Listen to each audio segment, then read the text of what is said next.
Saudara dan saudari yang terkasih, Salam, selamat berjumpa dengan Renungan Harian Iona, Inspiration of New Apostolic. Damai sejahtera Tuhan Yesus Kristus menyertai kita.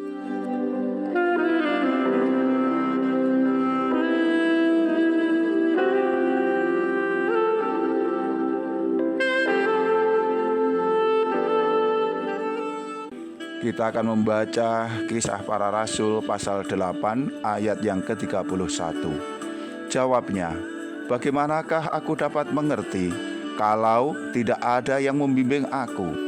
Lalu ia meminta Filipus naik dan duduk di sampingnya.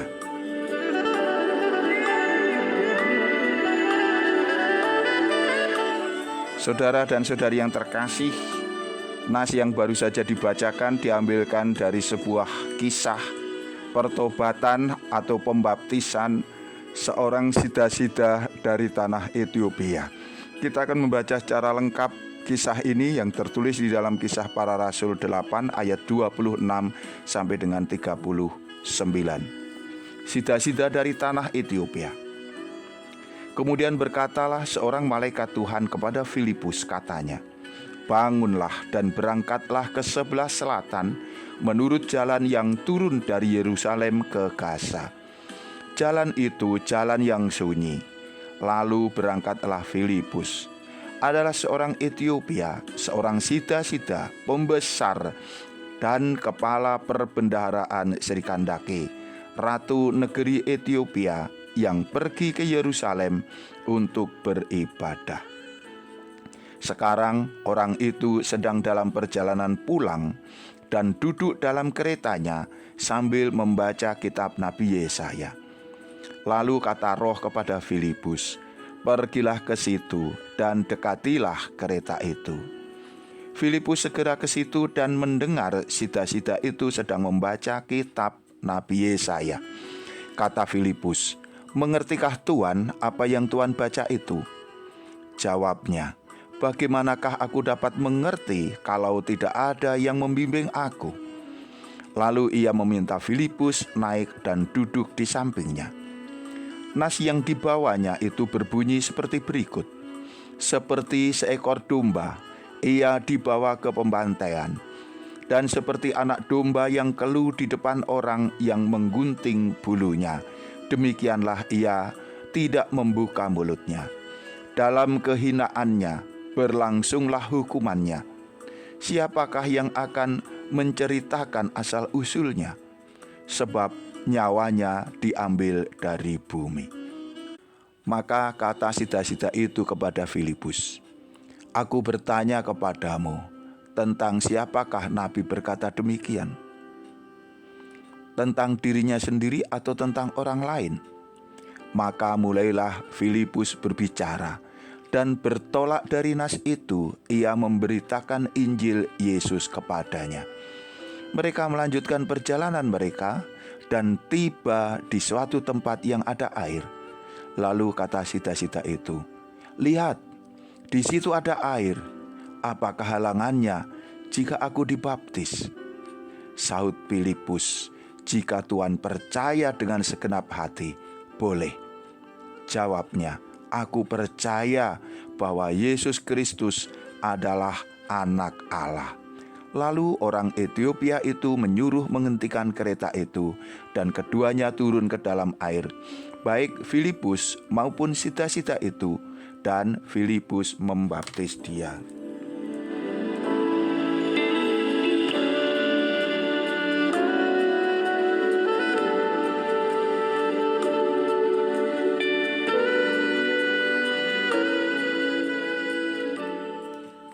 Saudara dan saudari yang terkasih, Filipus mendapatkan sebuah perintah untuk melakukan tugas penginjilan dengan kata-kata berangkatlah ke sebelah selatan.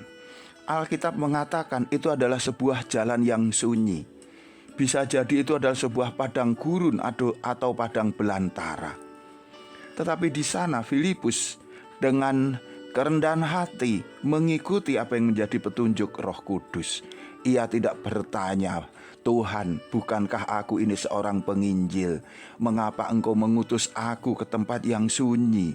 Mengapa engkau mengutus aku ke tempat padang gurun yang tidak ada orang? Tidak, Filipus mengikutinya. Di sana ada sebuah pekerjaan yang telah menanti, yang Tuhan siapkan untuk dia. Engkau dan saya adalah juga pekabar-pekabar Injil. Terkadang bahkan kita ditempatkan di tempat yang sunyi, di mana tidak ada sama sekali orang yang mengenal Allah, di mana orang-orang hanya memikirkan kehidupannya sendiri, dan hanya ada engkau seorang diri di tempat itu. Ibaratnya itu adalah tempat yang sunyi, mungkin itu padang gurun, mungkin itu padang belantara kita. Tetapi jikalau Tuhan menempatkan di sana, maka menjadi tugasmu untuk engkau bekerja, untuk engkau mewartakan Injil dengan tidak ragu-ragu. Engkau harus melakukannya sebagaimana Filipus dengan tidak banyak bertanya, dia berangkat dan menjalankan tugas itu. Dan di sana ternyata ada seorang Sida dari Ethiopia. Dia adalah seorang pembesar, pejabat di sebuah kerajaan di Ethiopia. Dia adalah seorang bendahara atau seorang menteri keuangan, sebuah kedudukan yang demikian tinggi. Tetapi ia memiliki sebuah keinginan untuk dapat beribadah. Ia menempuh perjalanan yang jauh dari Ethiopia menuju ke Yerusalem untuk menyembah Tuhan. Ini juga adalah sebuah pembelajaran. Engkau tidak boleh mengatakan engkau sibuk. Aku kan seorang pejabat. Aku kan punya banyak urusan. Tidak, saudaraku. Sida ini menempuh perjalanan yang sangat jauh untuk menyembah Tuhan. Kita pun juga pasti diberikan waktu secara khusus oleh Allah untuk kita dapat beribadah, untuk kita dapat mengalami saat-saat pribadi kita dengan Dia di dalam doa-doa, tetapi juga di dalam ibadah kebaktian. Di sana dalam perjalanan pulang, Sida ini membaca kitab Nabi Yesaya, sesuatu yang sangat mulia dan baik. Kita hendaknya setelah selesai melakukan ibadah kebaktian, kita tidak segera melupakan firman Tuhan yang Tuhan taruhkan ke dalam hati kita. Contohlah Sida ini. Di dalam perjalanan yang jauh, mungkin adalah kesempatan yang baik bagi dia untuk istirahat di dalam keretanya. Mungkin kesempatan yang baik dia untuk mengerjakan mungkin tugas-tugas kesehariannya. Tetapi tidak. Waktu itu dia gunakan untuk membaca kitab suci. Memang kita tidak mengharapkan berkat-berkat atau pahala-pahala dari membaca kitab suci. Huruf-huruf yang ada di dalam kitab suci tetap sama dengan huruf-huruf yang ada di dalam kitab-kitab yang lain. Tetapi dengan membaca kitab suci, kita mencari kebenaran Allah. Kita mencari petunjuk ilahi untuk kehidupan yang lebih baik. Dari kitab suci, kita ingin memperoleh penghiburan, kita ingin memperoleh pengetahuan untuk meningkatkan iman kita. Bagi kita orang Kristen, membaca kitab suci bukan sebuah kewajiban, tetapi kebutuhan. Membaca kitab suci bukan untuk meraih pahala atau berkat, melainkan untuk mencari kebenaran Tuhan, mencari kehendak Allah. Pada ayat yang ke-30, di sana Filipus bertanya kepada Sida itu, "Mengertikah Tuhan apa yang Tuhan baca?" Filipus bertanya tidak sedang menjajaki sang Sida dengan kemampuannya membaca kitab suci, apalagi sedang mencela dia bahwa dia membaca kitab suci, sebenarnya dia tidak mengerti isinya.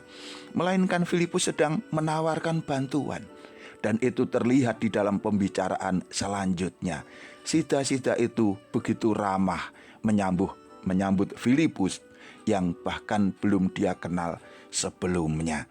Ini juga menggambarkan cara kita mendekati orang. Janganlah kita mencela. Mungkin ada orang yang suka membaca kitab suci, tetapi mereka sebenarnya tidak mengerti isi kitab suci mereka.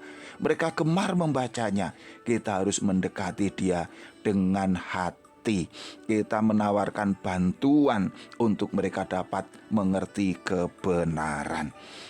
Kemudian juga di sana dikatakan, lalu ia meminta Filipus naik dan duduk di sampingnya. Ini adalah sebuah tawaran yang luar biasa. Orang yang semula tidak dikenal, yang diutus oleh Roh Kudus datang kepada dia, kini memperoleh jalannya. Maka dengan seketika kereta yang dalam perjalanan itu kini telah berubah menjadi tempat ibadah. Di sana firman Tuhan diwartakan. Filipus kemudian menjelaskan tentang siapa Yesaya menuliskan kalimat-kalimat nubuat itu. Tidak lain itu adalah tentang Yesus Kristus yang adalah kabar baik, Injil itu sendiri. Di sana juga kereta itu mengantarkan seorang yang sebelumnya belum mengenal Allah untuk dapat dilahirkan kembali, karena kemudian sita-sita itu pun dibaptis.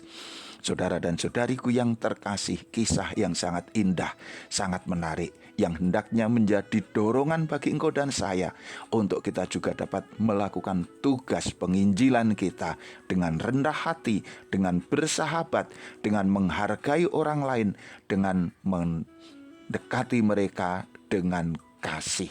Tuhan memberkati engkau semuanya. Sampai jumpa. Amin.